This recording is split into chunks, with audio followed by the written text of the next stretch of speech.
एक सहाबिया रदियल्लाहु तआला अन्हा का अजीब वाक़या है। लिखा है कि उनकी शादी हुई तो अल्लाह ताला ने उनको हुस्न और जमाल भी अजीब दिया था। शादी भी एक बड़े अमीर कबीर साहबी से हुई जिनके पास रिस्क की फिराकी थी, हर तरह के ऐशो आराम के सामान थे। मियाँ बीवी में खूब मोहब्बत थी, अच्छा वक्त गुजर रहा था। बीवी ने अपने शौहर की खिदमत भी किया करती थी, उसे खुश भी रखा करती थी। दोनों मियाँ बीवी खुशी खुशी जिंदगी गुजार रहे थे। एक रात शौहर सो चुका था, वो पानी का प्याला लेकर खड़ी रही। जब उसने दोबारा आंख खोली तो देखा बीवी पानी लेकर खड़ी है। वो बड़े खुश हुए, उन्होंने उठकर कहा, पानी का प्याला लिया और बीवी से कहा, मैं तुमसे इतना खुश हूं, तुमने इतनी देर पानी का प्याला लेकर मेरे इंतजार में खड़ी रही। आज जो तुम कहोगी मैं तुम्हारी फरमाइश को जरूर पूरा करूंगा। जब शौहर ने कहा तो बीवी कहने लगी कि आप अपनी बात में पक्के हैं, जो कहोगे वो आप पूरा करोगे? कहने लगी हाँ, मैं करके दिखाऊंगा।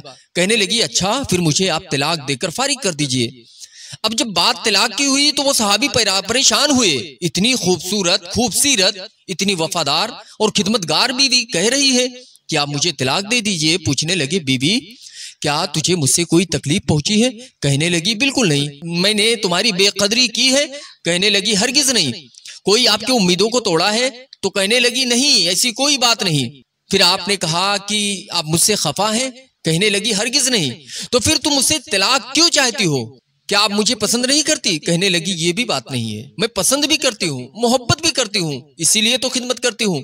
आपने कहा था आपकी पूरी बात पूरा करूंगा, लिहाजा आप मुझे तलाक देकर फारिग करें। वो साहबी हैरान है कि कौल भी दे बैठे हैं। सुबह हम नबी करीम सल्लल्लाहु अलैहि वसल्लम की बारगाह में जाकर फैसला कराएंगे। वो कहने लगी बहुत अच्छा।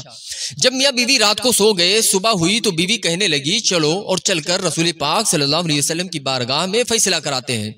जब घर से कुछ दूर निकले ही थे कि शौहर का किसी वजह से पांव फिसला और वो नीचे गिरा और उसके जिस्म से खून निकलने लगा।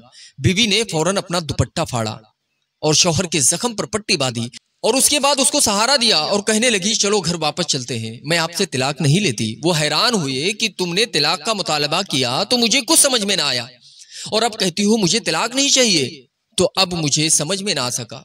कहने लगी घर तशरीफ ले चलें, वहां जाकर आपको सारी बात बताऊंगी।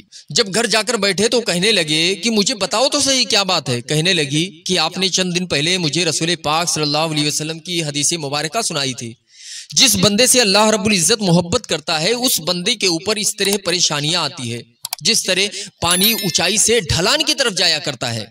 मैंने रसूल पाक सल्लल्लाहु अलैहि वसल्लम का फरमान सुना तो दिल में सोचती रही कि आपके घर में कोई परेशानी नहीं देखी, कोई गम नहीं देखा, कोई मुसीबत नहीं देखी, तो मेरे दिल में ख्याल आया कि मेरे आका की बात सच्ची है। ऐसा तो नहीं मेरे शौहर के ईमान में फर्क हो, मेरे शौहर के अमाल में फर्क हो। मेरे शौहर को अगर परवरदिगार से मोहब्बत नहीं तो इस बंदे की मैं क्या खिदमत करूंगी? इसलिए जब आपने कहा कि मैं तुम्हारी बात पूरी करूंगा और मैंने कहा मैं इस बंदे से तलाक चाहती हूँ जिससे मेरा परवरदिगार मोहब्बत नहीं करता, और जब हम हुजूर की खिदमत में इल्म हासिल करने के लिए जा रहे थे तो ये अल्लाह का रास्ता था, आप गिरे और खून निकला तो मैं फौरन समझ गई कि आपको अल्लाह के रास्ते का गम पहुंचा है, मुसीबत पहुंची है, तकलीफ पहुंची है। यकीनन अल्लाह ताला को आपसे प्यार है और अल्लाह ताला ने आपको अपनी नाराजगी की वजह से ये खुशियां नहीं दी है, बल्कि अल्लाह ताला को आपसे मोहब्बत है। अब मुझे तलाक लेने की कोई जरूरत नहीं, इसलिए मैं सारी जिंदगी आपकी खादिमा बनकर आपकी खिदमत किया करूंगी। सुभान अल्लाह। जिक्र दुनिया करके देखा, फिक्र उकबा करके देख, सबको अपना करके देखा, रब को अपना करके देख।